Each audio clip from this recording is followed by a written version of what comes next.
Dzisiaj chcę powiedzieć o czymś, co ja sama uważałam kiedyś za problem. I myślę, że to jest jeden z takich ważniejszych momentów w życiu człowieka. Tak, nie tylko kobiety, człowieka również. Dotyczy to także mężczyzn. Jednak mam wrażenie, że my, kobiety, przeżywamy to jeszcze mocniej, dlatego że uczono nas budować życie, budować karierę, być dobrą córką, być dobrą matką, być dobrą szefową, być mm, dobrym coachem, dobrym terapeutą, być dobrą uczennicą rozwoju osobistego, być dobrą, uduchowioną osobą. Wszystko jedno co, wstaw tutaj swoje własne słowo. I skupiamy się na tym, w jaki sposób budować, w jaki sposób dodawać, w jaki sposób tworzyć życie, które będzie więcej, które będzie bardziej bezpieczne, które będzie pełniejsze, które będzie miało sens, takie życie, z którego będziemy dumne. I często nam się to udaje. I tu zaczyna się problem. Jeżeli czujesz, że to jest o tobie, to zachęcam, żebyś została do końca, bo podrzucę ci kilka bardzo ważnych pytań, które my, kobiety, rzadko sobie zadajemy, a które bardzo pomagają w nabraniu większej jasności i większej klarowności w tym temacie. Więc budujemy to życie i wszystko działa. I dlaczego powiedziałam, że tu zaczyna się problem? Dlatego, że kiedy coś się rozsypuje, to wbrew pozorom jest prościej. Przynajmniej mamy na co zwalić. Przynajmniej świat ma na co zwalić. Taki rozpad, takie rozsypywanie się ja nazywam rozpadem i o tym na pewno usłyszysz w jednym z odcinków, więc zachęcam, żeby zasubskrybować kanał i wyłapywać te tematy, które mogą cię interesować. Ale rozpad nie jest tym, o czym opowiadam dzisiaj. Rozpad jest taki ewidentny. To, że coś się sypie, tracisz pracę, rozpada się związek, może zaczynają się jakieś problemy zdrowotne. Przynajmniej jest to oczywiste, jest to widoczne dla ciebie i dla wszystkich. I ma się takie poczucie, że przynajmniej wiesz, o co chodzi, przynajmniej wiesz, dlaczego cierpisz, przynajmniej wiesz, dlaczego coś jest nie tak. Natomiast ja mówię o czymś innym. Ja mówię o tym, że działa. Tak naprawdę. Nie ma dramatów. Nie ma jakiejś katastrofy, nie ma jakiegoś rozpadu, nie ma jakiegoś końca. A jednak ja widzę, że coraz więcej kobiet, jak powiedziałam, mężczyzn także, budzi się rano z takim poczuciem, coś jest nie tak. Patrzysz na swój kalendarz, patrzysz na swój dzień, na swój tydzień, na swój miesiąc. Nieważne, czy wstecz, czy do przodu. I masz takie poczucie, że no niby to jest twoje życie, niby to są twoje projekty, niby to są twoi znajomi, niby to są twoi najbliżsi, niby to są twoje relacje, to są twoje obowiązki. A gdzieś z tyłu głowy szepcze taki głos, czy ja naprawdę chcę tak żyć? Czy ja naprawdę tak chcę przeżyć swoje życie? I co wtedy się dzieje? Klasycznie pojawia się poczucie winy. No bo przecież wiele osób chciałoby mieć tak jak ty, bo wydziwiasz, bo widocznie jest ci za dobrze, bo tak długo o to walczyłaś, zasłużyłaś na to, zbudowałaś sobie takie życie, dokładnie takie, jakie chciałaś, dokładnie takie, jakie sobie zaplanowałaś może kiedyś, gdzieś tam. Więc zamykamy temat, uciszamy ten głos i wracamy do codzienności. Mówimy sobie, a tam przesadzam. A, jestem niewdzięczna, potrzebuję potrenować wdzięczność. Za dużo myślę. Powinnam się czymś zająć. Powinnam być wdzięczna. Powinnam doceniać to, co mam. Powinnam się tym cieszyć. I przez jakiś czas to działa. Przez jakiś czas te muszę, trzeba, powinnam działają tak, jak działały całe nasze życie. Okazuje się, że to zagłusza ten głos, ale go nie likwiduje. I co się wtedy pojawia? Wraca to uczucie. W takich najmniej oczekiwanych momentach. Jak bierzesz kąpiel, jak spacerujesz z psem, jak robisz rano herbatę, albo jak kładziesz wieczorem dzieci do spania, albo jak zamykasz kolejny projekt i zamiast radości i dumy czujesz pustkę, taką nieopisaną i nawet nie możesz o tym nikomu powiedzieć, bo usłyszałabyś dokładnie to, co sama sobie powtarzasz. Przesadzasz, za dobrze ci, nudzi ci się, za mało masz problemów w życiu, dlatego tak wymyślasz. I my tak się wstydzimy tego, tej niewdzięczności za swoje życie, że zaczynamy się zastanawiać, co jest ze mną nie tak.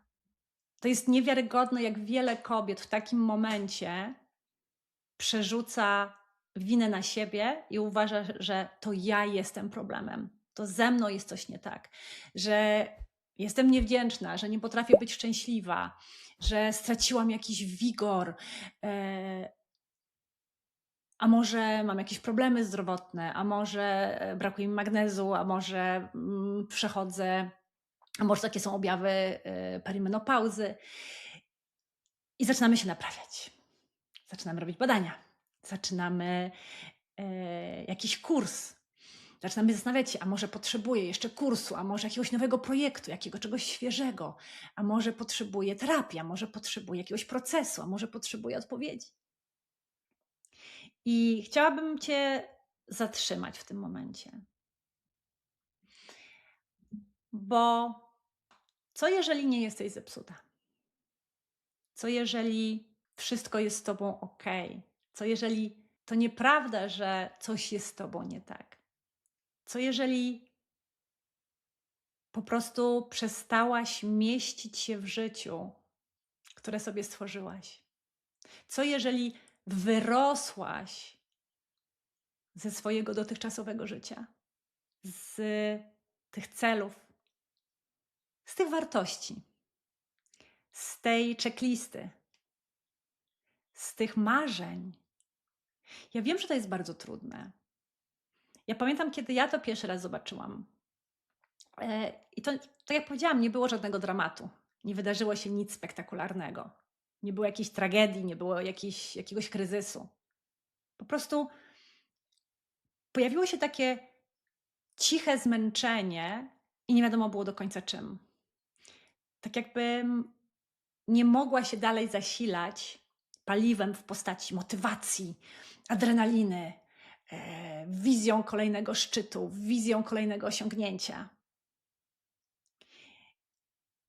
I bardzo długo mi zajęło dojść do tego, co Ci zaraz powiem. Że nauczono nas budować. Pytają nas, co dalej. Pytają nas o więcej. Pytają nas o kolejny szczyt, o kolejne marzenie.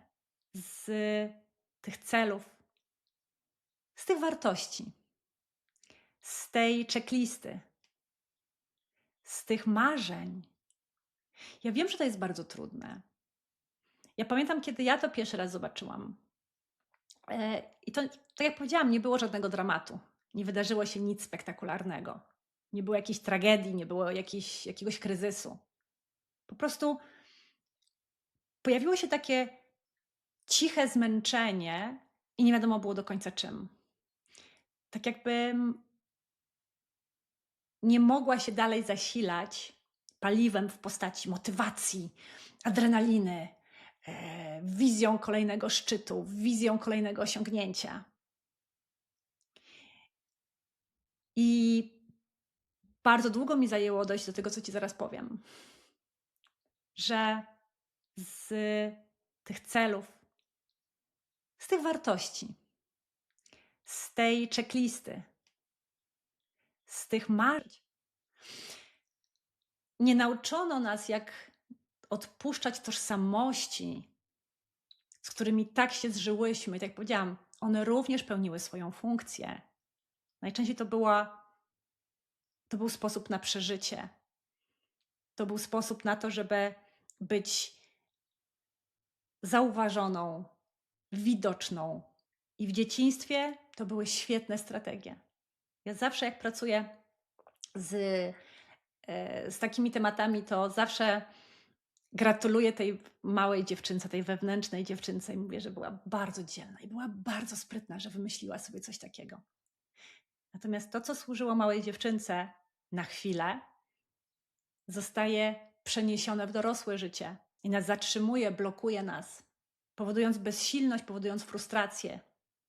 I najczęściej tracimy wtedy zaufanie do siebie, do swoich wyborów, do swoich decyzji, do swoich kolejnych planów i kolejnych wizji. I zobacz, przecież tak jak jest z ubraniami z przedszkola, nie mieścisz je w nie. I nawet jakby to była twoja ulubiona sukienka z tamtych czasów, to nie trzymasz jej prawdopodobnie w swojej szafie. Nie chodzimy ze smoczkami albo ulubionym misiem, mając lat 20 parę, 30 parę czy 40 parę.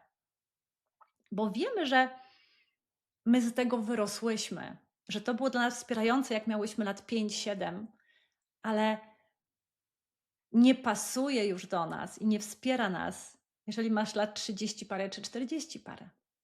Więc może by wreszcie zauważyć, że po prostu urosłaś? Może by wreszcie uświadomić sobie, że jesteś dorosła i że wyrosłaś z pewnych rzeczy. I nie tylko to jest kwestia wyrośnięcia z tego, co było w dzieciństwie, ale my bardzo często wyrastamy również z tego, co stworzyliśmy w dorosłym życiu. Wyrastamy z pewnych relacji przyjacielskich, damsko-męskich. Wyrastamy z pewnej dynamiki z rodziną. Wyrastamy z pewnych środowisk, w których do tej pory pracowaliśmy. Wyrastamy z niektórych miejsc zamieszkania. I widzę bardzo często u kobiet, szczególnie kobiet po sukcesie, kobiet po 40, kobiet, które latami pracowały nad sobą. One wcale nie są zagubione. One wcale nie są leniwe. One wcale nie mają jakichś problemów. To wcale nie jest tak, że mają za dużo i w głowie im się poprzewracało. Nie, one stoją pomiędzy.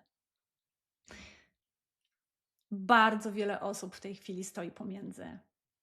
Pomiędzy starą wersją a nową wersją. Pomiędzy tą wersją, z której już wyrastamy indywidualnie i kolektywnie, a tą wersją, która dopiero się szyje. Dopiero tą wersją, która zaczyna się tworzyć, pleść, budować. I to jest bardzo niewygodne miejsce, bo stara wersja już nie działa. I my to czujemy, wiemy, widzimy. Nie chcemy się do tego przyznać bardzo często, no bo to oznaczałoby, no właśnie, zamknięcie czegoś, domknięcie czegoś, odpuszczenie czegoś. A skoro nauczono nas tylko budować i dodawać, to my nawet nie wiemy, jak to robić. Uważamy, że każde oddanie, odpuszczenie to jest jakaś strata, że to jest jakiś koniec, że to jest jakaś porażka. Uważamy, że mniej oznacza porażkę, więc nie chcemy zamieniać, tylko chcemy dodawać. I kiedy jesteśmy w tym pomiędzy, że starego już nie ma, nowego jeszcze nie widać, to widzę wielką pułapkę. Kobiety bardzo często nieświadomie albo świadomie próbują wrócić do starego, bo to jest znane, bo tam umiem nawigować, bo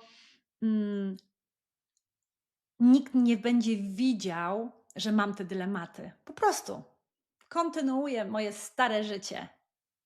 A ten głos, który mi mówi, to już nie jest twoje. Przecież to cię już nie cieszy. Przecież źle tutaj się czujesz. To bardzo często znowu go uciszamy. Uciszamy go nowym projektem, nowym gadżetem, nową torebką, nowym szalonym planem wakacyjnym albo jakąś szaloną imprezą. Ale ten głos, on nie zniknie. On będzie coraz bardziej upierdliwy, będzie coraz głośniejszy. I prawda jest taka, że nie da się wrócić do domu, którego już nie ma. I może właśnie dlatego tak wiele kobiet dzisiaj mówi, ja nie wiem, czego chcę.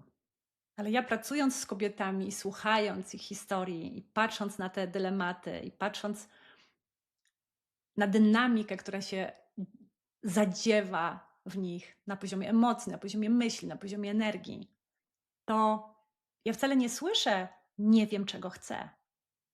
Ja słyszę: „Czy mam prawo sięgnąć po to, czego naprawdę chcę?” Albo częściej: „Ja bardzo dobrze wiem, czego nie chcę, ale boję się to zamknąć, boję się to domknąć, bo co ludzie powiedzą, co ludzie pomyślą, uznają mnie za egoistkę, uznają, że zwariowałam”. No przecież nikt nie domyka i nie odchodzi od takiego wspaniałego życia, które zbudowałam. Nikt nie zostawia czegoś, w co się włożyło tyle pracy, co tyle kosztowało, co miało ogromną cenę w postaci różnego rodzaju poświęcenia, które zrobiłam. Więc jest taka niepisana umowa, że się tego nie zostawia. Więc ciągniemy. Ciągniemy za sobą. Reanimujemy tego trupa. I mamy nadzieję, że może on się obudzi w jakiejś nowej formie. Że pewnego magicznego dnia, może po czymś, co usłyszę albo co przeczytam, albo po tych szalonych wakacjach, to nagle ten trup wstanie i będzie znowu pełen energii i nagle odzyskasz swój wigor. I nie licz na to. I nie mówię tego, żeby cię zasmucić, tylko mówię ci po to, żebyś uświadomiła sobie to, co już bardzo dobrze wiesz w środku, tylko nie chcesz się do tego przyznać.